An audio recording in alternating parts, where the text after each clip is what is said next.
It's great to have you with us from wherever you're tuning in from. For more information about Elevate Church or to contact us, head to our website elevatechurch.me and take us wherever you go by downloading our Elevate Church AU app. We hope this message inspires and helps you to take your next steps in your journey. Good morning, Elevate Church. It's Jacob here again. It's great to be with you digitally this morning from all the way over here in freezing and wet, cold Melbourne. I've recently been playing a whole lot of something called pickleball. It's sort of like small tennis or big table tennis. Been having a lot of fun with it. I've heard it's gaining worldwide popularity. And it made me think of you guys, since you are on the edge of the world to me, all the way over there in beautiful and warm Perth. Anyway, today we are going to be chatting about Jonah, and it is one of my favourites.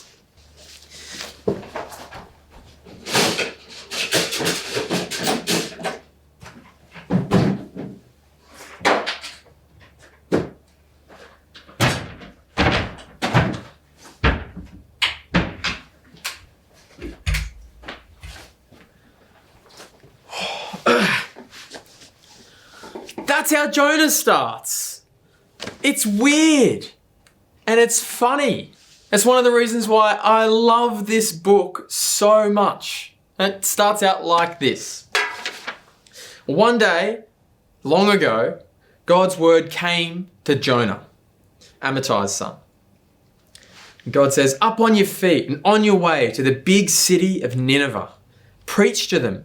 They're in a bad way and I cannot ignore it any longer." But Jonah got up and he went in the other direction to Tarshish, running away from God. And he went down to the port of Joppa and found a ship headed for Tarshish. He paid the fare and went on board, joining those going to Tarshish, as far away from God as he could get. What a start to a story. I love it. I love it. And God says, go and chat to these people. Jonah immediately goes far, far away from where God wanted him to go. And rather than traveling 1,000 kilometers to Nineveh, like from Melbourne to Sydney, he instead traveled 4,000 kilometers in the other direction to Tarshish, which is like Melbourne to Perth, the edge of the world. No cars, no planes back then, just good old-fashioned boots and boats for months at a time. Months running away from where God wanted him to go. And we often criticize Jonah for that. Who on earth would run away from God? And for starters, you can't. He's God. But you can try to run away from what God is asking you to do, where he's asking you to go. So Jonah gave this a crack, running away from having to chat with these people in Nineveh, which was the capital city of a people called the Assyrians. So in our safe, unoppressed, privileged, cozy little houses, it is all too easy for us to shame Jonah for not immediately seizing the opportunity to go out and tell some people about God. But for the original readers though, they would have instantly been thrown by the beginning of this story for a different reason. Because while we're shocked that Jonah ran, the original audience would have been shocked at God's request to go and preach to the Assyrians, to tell them to change their ways. It would have been crazy for them to hear this. It would have been like God asking Jonah to go and preach to the Assyrians would be like asking someone in Ukraine to go to Moscow and preach to Putin and his Russian army today. Or it would have been like in World War II asking a Jewish person or a Jewish rabbi teacher in Nazi-occupied Poland to go to Berlin and preach to Hitler and his SS army. It's just inconceivable. This request for Jonah to go to the Assyrians was maybe even more wild. Because these guys, these Assyrians, were next level brutal. Next level. Like, I could not repeat the things that they did here with you. And they made sure that everybody knew about just how cruel they were. So to preach to these Assyrians was a provocative request, especially for the nationalistic, patriotic Jonah, who only cared about his own people. Mainly because asking the Assyrians to change their ways implies that if they did, that God would show them mercy. Why else would he ask for him to go and change their ways? So Jonah, of course, would much prefer for God to just eliminate them altogether because he hates them. So Jonah figures if he doesn't give them the option to change their ways, if he doesn't go and deliver the message at all, then the Assyrians' fate is already decided by Jonah. Hence, Jonah's decision to run away as far as possible. That's the start of that story. Sort of starts making sense in light of all of that. But for us nowadays, we run away as far as we can from God because he prompted us to strike up a conversation with the person behind us at the grocery checkout. Look at all those groceries though. It's going to take whole minutes out of my day. Better clog up the self-checkout with my trolley instead. Sorry, God, maybe some other day. But, Jonah couldn't make any sense out of why God would want him to go and talk to the Assyrians. Today, things still happen that we can't make sense out of, including things that aren't even from God at all. Or it could be a diagnosis, it could be a lost relationship, it could be a failed housing agreement, a job falling through. And when these things happen, we have to decide, just like Jonah had to decide, to lean in to God and go, or to leave him behind and run. And sometimes things just don't seem to be working, but God says keep going. And sometimes when God says no, it's because he has a different go. And I think a lot of the time, though, it's God saying to us, go, and us saying no. Jonah ran because of his hatred for the Assyrians. But today we run for all sorts of reasons. We run away from friendships because we don't like their views. We run away from serving at the winter shelter or, with the homeless in our community because it inconveniences our sleep routine. We run away from meeting new people because we don't know what they're going to think of us and it's scary. We run away from donating some of our finances to a good cause because we don't get anything out of it. We run away from waking up early to spend time with God because we're more comfortable being distracted by screens late at night. We run away from all sorts of things. New ideas because the simple black and white answer is easier. It's limitless. There's all sorts of things we run away from in our society today. Timothy Keller, he explains why we run away pretty well, I thought.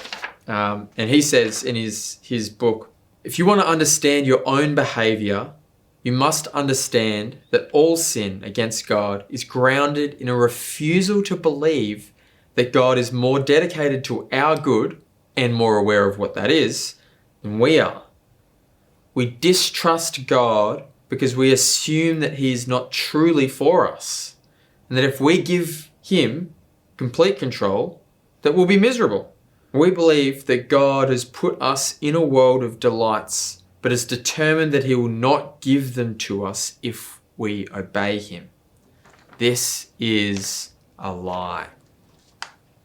That's from his book, The Prodigal Prophet. We run away from God when he calls us into something because we think that life will be worse if we follow him for some reason. It's just not true. Life might not be easier when we follow God's go. He doesn't promise us easy, but it sure is better. It's better because God genuinely knows what better really is. He knows the best way to live. Sometimes God says, go to a physical place. Go to that new job, go and meet that person, go and check out a small group or a life group, go get baptized. And sometimes the places that we're called to go aren't physical places, but a place inside of ourselves. A place that we would prefer to keep in the dark. And it's something that we don't really want to deal with or allow to be seen.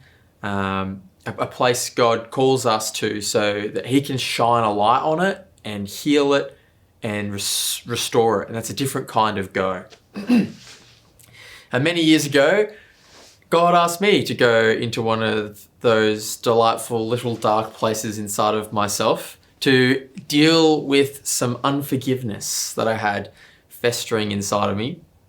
How pleasant. Naturally, I rushed right in and had it all resolved within the hour. Yes, unfortunately not. Often the places that God calls us to go, like Jonah to the Assyrians, are not very comfortable places.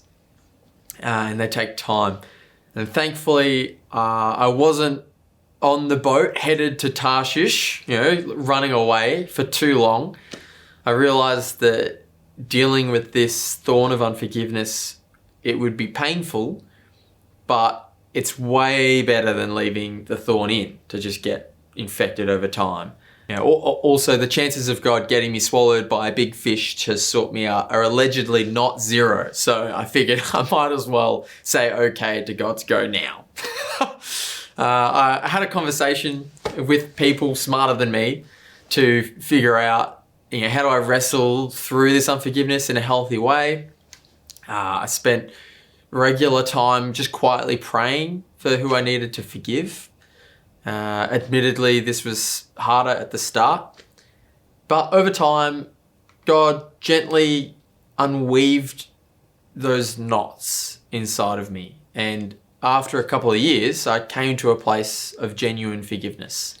It wasn't a one-moment thing. I would still have to forgive again every so often in an imaginary conversation I was having with myself in the shower. It's always there that you're stuck with your own thoughts.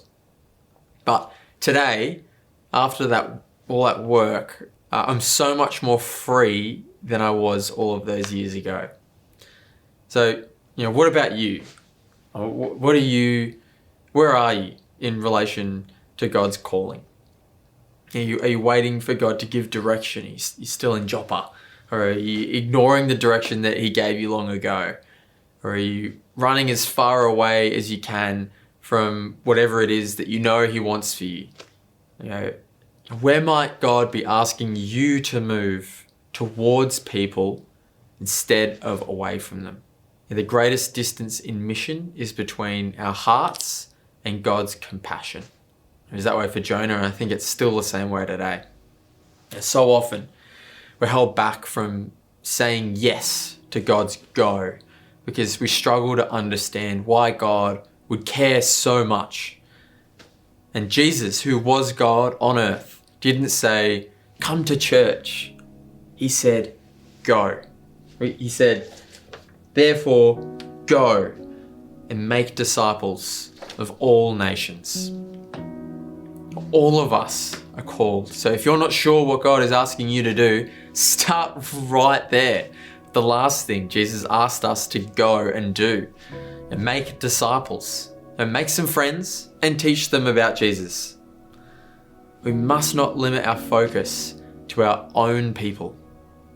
We are commissioned to go out, not hide in. To ask a mate from work or school if they want to come along to a small group or life group, or if they just want to read the Bible with you. That's a start. And you might surprise yourself with how easy that process is. It's easy to convince yourself out of it. But if you've got something else bubbling up inside of you from this morning about where God is asking you to go, tell a trusted friend and start heading in the right direction. It might take some time. And there's all sorts of things that God might be sort of prompting you. So I thought it would be good to just give you a minute now, literally right now, to sit with God and ask him to give you your go. So let's do that. Let's just sit for a minute. What do you reckon? I'll pray and then we'll just literally just wait for 30 seconds. Now, God, we are right here with you. And we want to be present with you, and we're going to give you the space and the time to speak to us right now and give us some direction on where you want us to go and what that might look like. So I pray that as we give you this time, that you can reveal that to us right now, and that you give us the boldness to carry it out.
And maybe you feel like you've been running away for some time, and it's time to start heading the other direction.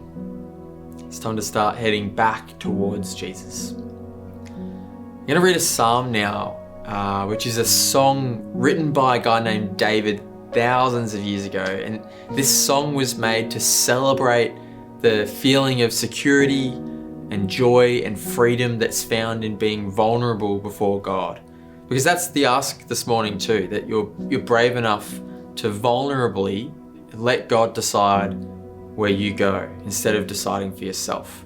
And where are you going from here? And David writes, "Count yourself lucky, how happy you must be to get a fresh start, your slate's wiped clean. Count yourself lucky, God holds nothing against you, and you're holding nothing back from him. When I kept it all inside, my bones turned to powder. My words became a day-long groan. The pressure never let up. All the juices of my life dried up. And then I let it all out. I said, I'll come clean about all my failures to God.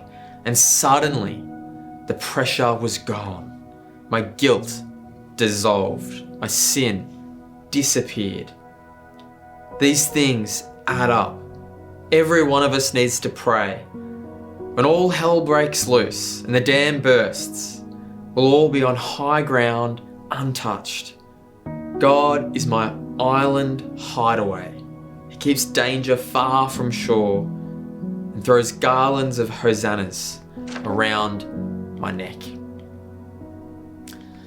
And whether you're in Joppa, right at the start of God's prompting today, or Tarshish after running away from God for so long, or you're standing at the gates of Nineveh, you're face to face with the defining moment of where God is calling you. Your answer is the same wherever you are. When God says go, go. Now go and live the life that God has ahead of you to its fullest with him this week. We really hope you got a lot out of this message. If you live in the Perth area, we'd love for you to join one of our live experiences. For times and directions, as well as information, head to our website, elevatechurch.me. For those of you beyond the Perth area, we'd love for you to connect with our online experience, which premieres every Sunday via YouTube and Facebook Live, and on demand immediately after. And to partner with us to reach more people by giving financially, head to our website, elevatechurch.me, and also download our Elevate Church AU app.